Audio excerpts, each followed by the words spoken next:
Okay. Hopefully you got the mic adjusted just even a little bit more this turn. Toned down a little bit so it's not too loud, too crackly, and whatnot. So, in any case, here we go.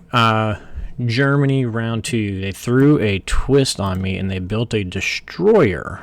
So here I was focusing on my dead zone of the med, and he broke my dead zone. But he had to spend 8 IPC for it. It's going to get interesting, and he's still able to build 10 infantry and artillery in addition to that. So, I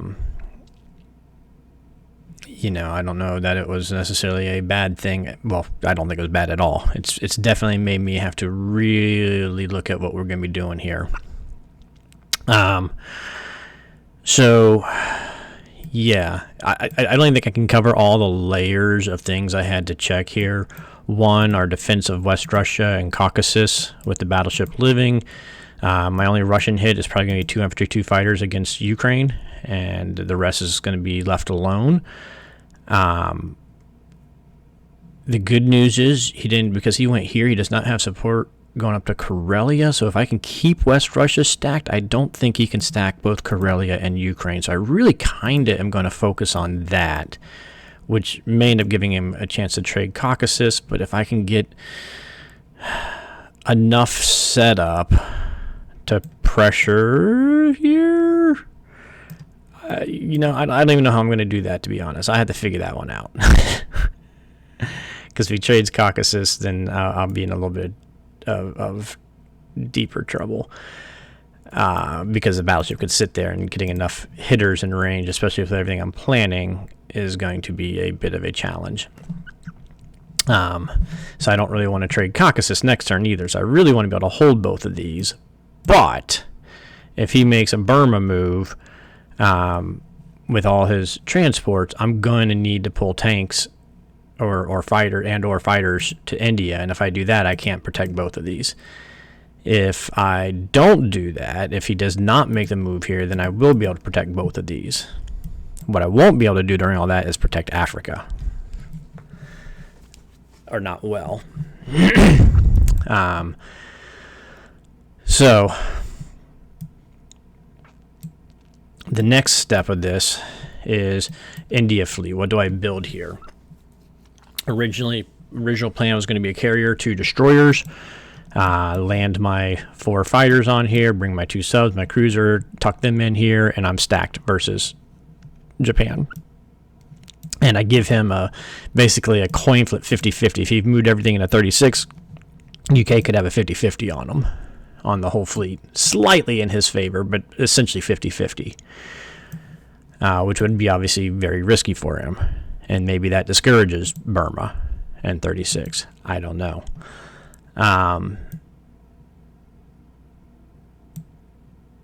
But it would give me, my transport will be here. I'll have 4 fighters and 2 bombers sitting around to help mess with this mess. But I also really like the 2 subs, fighter, bomber hit on 61, because average results is it kills the cruiser and 2 carriers. 35% chance it kills everything, which would be just fantastic. Like 55% chance I kill the 2 carriers, and like 75% chance I kill at least 1 carrier. So if I kill the 2 carriers, 36 is dead zone completely. He can't do anything with getting into 36, even without my 2 subs and the fighter bomber, because he loses his 4 defense fighters and 2 carriers and cruiser out of that mix. However, as it turns out, if I get 1 cruiser or 1 carrier, it still leaves this as a 50-50-ish battle in there, which kind of checking my other option here real quick. Yeah, either way, it's about 50-50-ish. So I think I'm going to stick with my plan. If I don't kill any carriers, then I'm in trouble. But if I can kill 1 carrier and the cruiser, that leaves this as a 50-50 dead zone that at that point, I may just have to take. I don't see, even if I just do the fleet drop and just stack and stack, I don't see it being a whole lot better. There's still not, I mean, it does give me a little more fighters and whatnot. Neither way do I see myself being able to defend TJ, attack Egypt and defend TJ well, because if I was to attack Egypt, and this is where I had debated putting a fighter on here. If I put the fighter on 33 instead of in India, then I could have gone 1-2 a hit and had a bomber and had fighter bomber hit, and I could have done infantry artillery fighter bomber. But now I really need that tank to stay back. I mean, I could dump it in there and hit, but then I got to move these guys forward, and then he's got a battleship bomber infantry artillery hit, and I would have to have a fighter there, which means my defense of India, if he went all Burma for J3, would then be weakened because I'd have to have a fighter or two over here. That was a lot. I just spewed a lot of information there. So I'm going to go with, we're going to try to be fast on Japan. We're going to make a strike. We're going to attack them now. And accept the fact that Africa is going to get ugly for a little bit. But hopefully if Japan falls quickly, then we can still, and he's diverting units to Africa, we can still defend Moscow, and UK can start working on trying to reclaim Africa, and or US trying to ship some units down this way. So, any case, it's going to get interesting. The other thing that we got to focus on here is, what if he moved to C-Zone 13? Take these guys out to C-Zone 13. That would not be good, obviously. I'm going to position myself probably... So if I move my one infantry and take here, then he cannot take both of these. And there's no way that he can take both of these. So that leaves me a landing strip. So that as long as my bomber can cover to 13, and that's even here, 1, 2, 3, 4, 5, land 6. And then my destroyer, and I'm going to build a destroyer in the Atlantic with the U.S. this time probably. That'll give me 2 destroyers and a bomber, potentially followed by a cruiser and a UK bomber, which will also be in range of hitting and landing in 13. So, or on Morocco. So we should keep 13 dead zoned. 14, not so much. He could hit there. 15 won't be dead zone. 17 should be with my fighters and bomber here. 16, if he takes Caucasus, will not be. But if we can hold Caucasus and he just tries to dump into Ukraine, we could have 16 potentially dead zoned by the U.S. 1 fighter, 2 fighter, and a bomber. 2 fighter and a bomber versus battleship destroyer, followed by a bomber fighter of UK, or vice versa, or whatever. Bomber fighter of UK followed by 2 fighters and a bomber of US. Not the ideal way to kill it, but we will need to do something about that. And then on top of all of that is what's going to go on up here. You know, it's going to depend on what Jay does. Can we stack 58, 59? I would really like to. If we could take out the 2 carriers, that certainly would help with that endeavor. I really don't know what's going to happen there. It's going to depend on what Japan does. So a lot to say. I'm not even going to give you all the calculations that I did. I did tons of calculations on various things because I really wasn't sure. I was doing what's 35 look like if I only kill no carriers. Well, then I'll have to drop the cruiser in here and use a cruiser block. But he'll still have the sub. 4 or 5, 4 fighters, bomber. So he'll have 6 units hitting, but I will have 2 carriers, 2 destroyers, and 3 fighters. So I'll have 7 defending, and I'll just have to take those odds. So then I calculate, okay, what's 36 look like if no carriers survive? If 1 carrier survives, if 2 carriers survive. If no carrier survives, it's dead zone. 1 carrier survives, it's 50-50, just like if I don't attack at all. If both carriers survive, well, then I'm just screwed. Not screwed, but he'll be going in there. So then I had to look at, okay, well, if both carriers survive, what does that mean for India J3? Or if 1 carrier survives and he decides to stack and I don't want to do the 50-50, what does that mean for India J3? And I did all my calculators, and they all say that we could still defend India because one of the tricks that we'll have, we'll be able to put a destroyer in 37, so he won't be able to grab those 2 guys to hit India.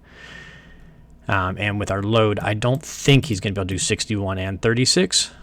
Now, if both carriers survive, maybe he does, with that allowing that 50-50.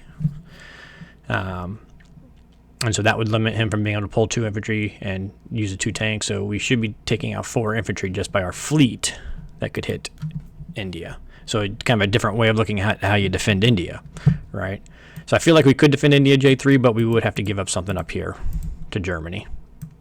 So I don't want to land any UK planes in West Russia or Ukraine because I really don't even know what I want to do there. So this fighter is going to go to Moscow. This bomber is going to come down here to Persia. Just because I want Russia to have flexibility after Japan's turn to determine what they're going to do and not leave any planes hanging out.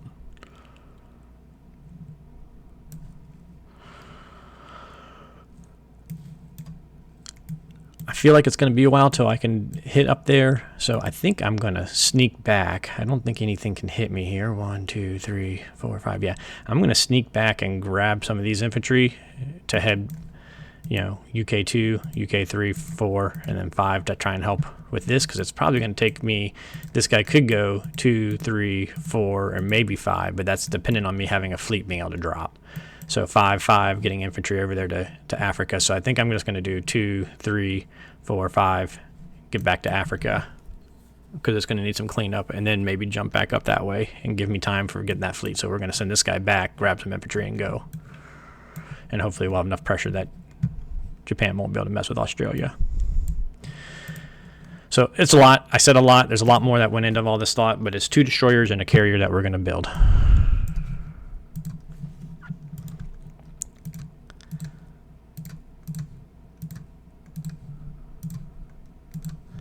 I wish I had some other guys that could hit there.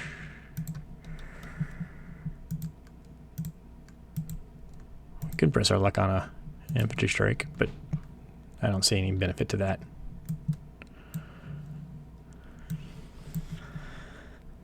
That's going to be our only attack.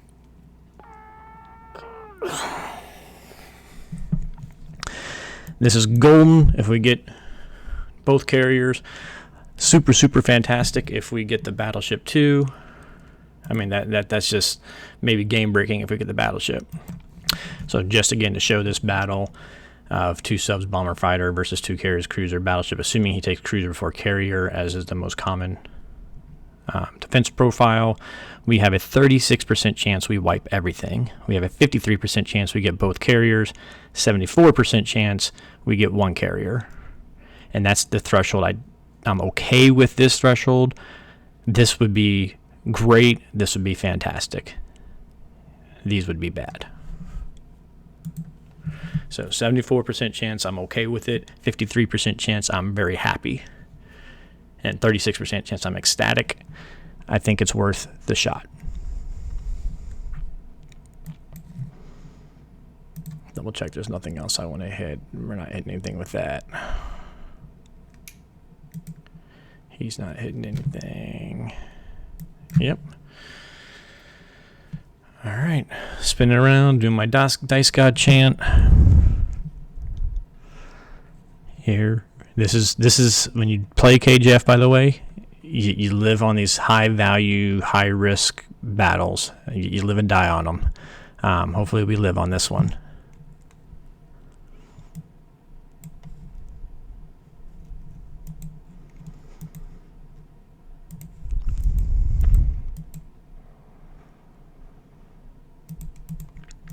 It's nice we get the surprise shots, but of course.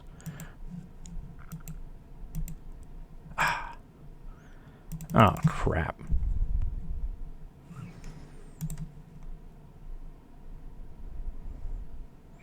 I don't think I can retreat this because the bomber's dead. Sub's dead.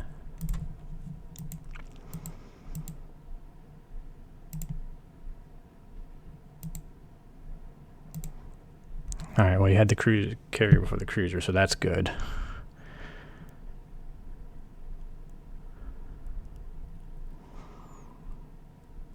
That means the other carrier will go next.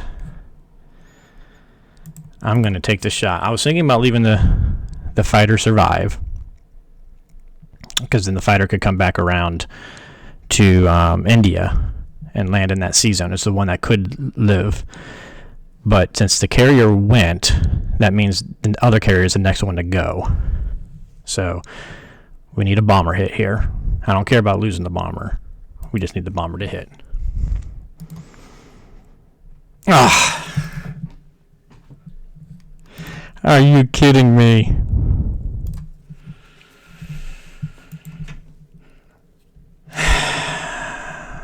So stinking close. Unfortunately, I did not count the cruiser to be living when I said one carrier living's okay, so this is not good for us, actually. So frustrating. That is so stinking close, and now we're going to have to put the gamble on him, which I don't think he'll take. But now this isn't stacked. He's got a 60% chance of wiping this stack.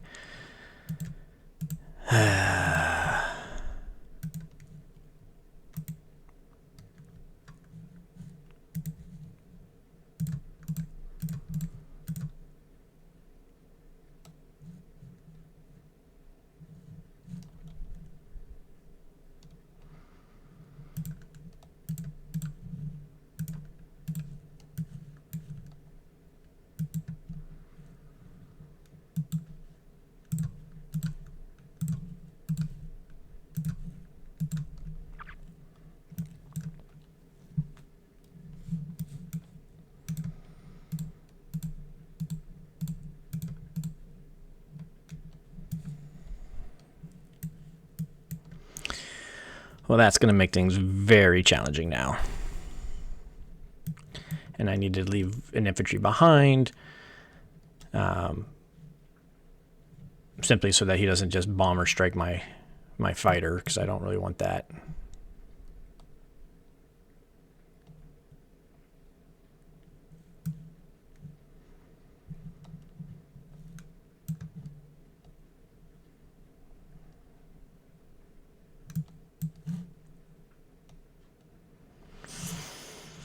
Oh, son of a gun. Shoulda, coulda, woulda.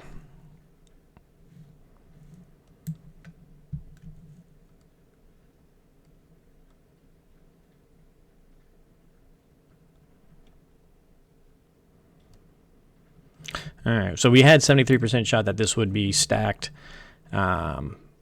Unfortunately, it is now not stacked. We would have had a 50-50 on 36. Now we do not have that.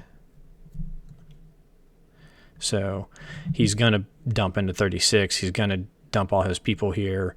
And we're going to have to figure out what we're going to do with that. Arrgh.